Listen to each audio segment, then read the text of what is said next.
And for me, it's great to be back in Palisades because I'm a Key School graduate. Can we give it up for Key School? I'm a proud DCPS graduate from 1 through 12. I spent a lot of time in this building. And after graduating from Key, I actually stayed within the school system. I attended Hardy, I attended Deal at the time it was junior high school, and I graduated from School Without Walls. So to me, public education is very close, near and dear to my heart. I'm an immigrant. I came here when I was very little, which is why my name is spelled with an A. It's Petar instead of Peter. And I came here from Bulgaria. My parents came here because they believe in this country. And they came here for all the reasons why immigrants have been coming here for so many years. They came here for the promise of a better future for myself. And I found that here in Ward 3. I found that this is where I had my first job as a soccer referee. I found it here with the quality education that I received from School Without Walls. And I was able to stay here and attend Georgetown University, where I studied government. With my degree in government, I really wanted to apply the skills that I learned, the things that I learned in the classroom, to a real-life setting. And what better place than the community that had given me so much? So that's why I joined Mayor Fenty's administration. I was his Ward 3 liaison, and I was his eyes and ears in the community. I was responsible for city services, infrastructure repair, overseeing school modernization projects, building of parks, revitalizing neighborhoods. So I learned how to get things done in Ward 3. In Palisades, for example, in 2010, when we had the record snowfall, when our neighborhood was buried in snow, I was in a snowplow at 3 in the morning, plowing the streets, making sure you could go to work. When the contractor said, "Our time's up, my shift is over, I have to wait for the next person to relieve me, we're not going to do anything for the next hour," you know what I did?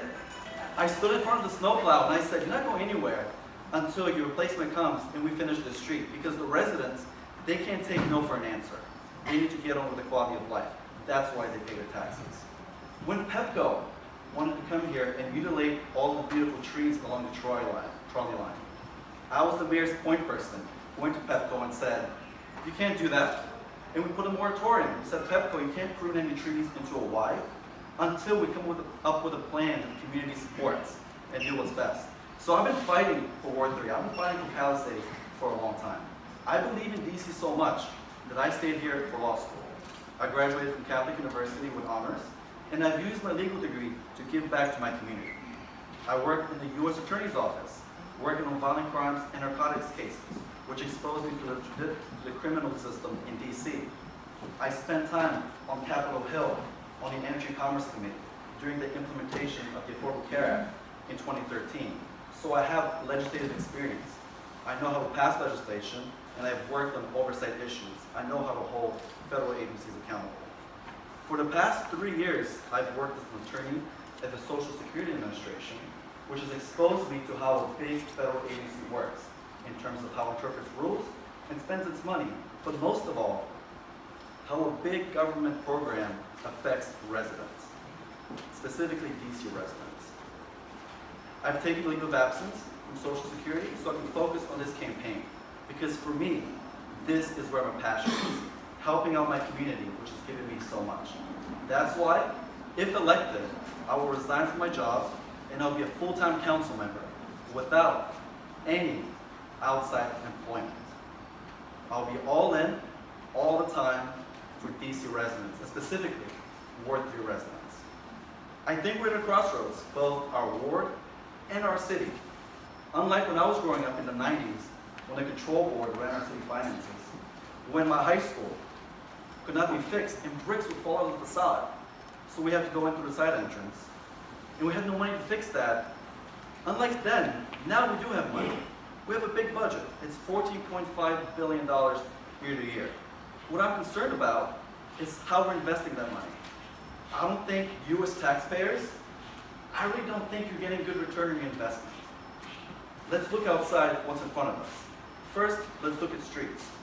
Councilmember Che talked about how much the funding has changed, but the proof is in the pudding.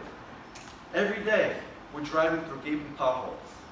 We're either stuck with gaping potholes or stuck on a broken escalator. So I would say that more needs to be done with the Department of Transportation to make sure that our infrastructure is revitalized. Education. That's my second top priority. And I say this as a DC public school graduate. Education is tied to everything. It's tied to how somebody succeeds in life, what opportunities are available to them. It's tied to crime, unemployment, a whole plethora of issues. And I'm concerned about what the city is doing. I want to put more resources within our schools, and specifically where they're needed the most. The best thing, in my opinion, to happen to education reform is to have a centralized structure. Sure, there are a lot of problems, and we have to hold the executive accountable. I completely agree. However, that's the council's responsibility to conduct checks and balances. What I want to do is hit the ground running as your council person.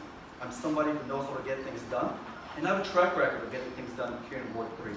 I know how to pass legislation. I know how to conduct the adequate oversight to make sure that when we build things like a Tennytown library, the roof is not leaking for 7 years. Or when we build a new school, it's not $100 million over budget. But I'm more than happy to discuss this in further detail.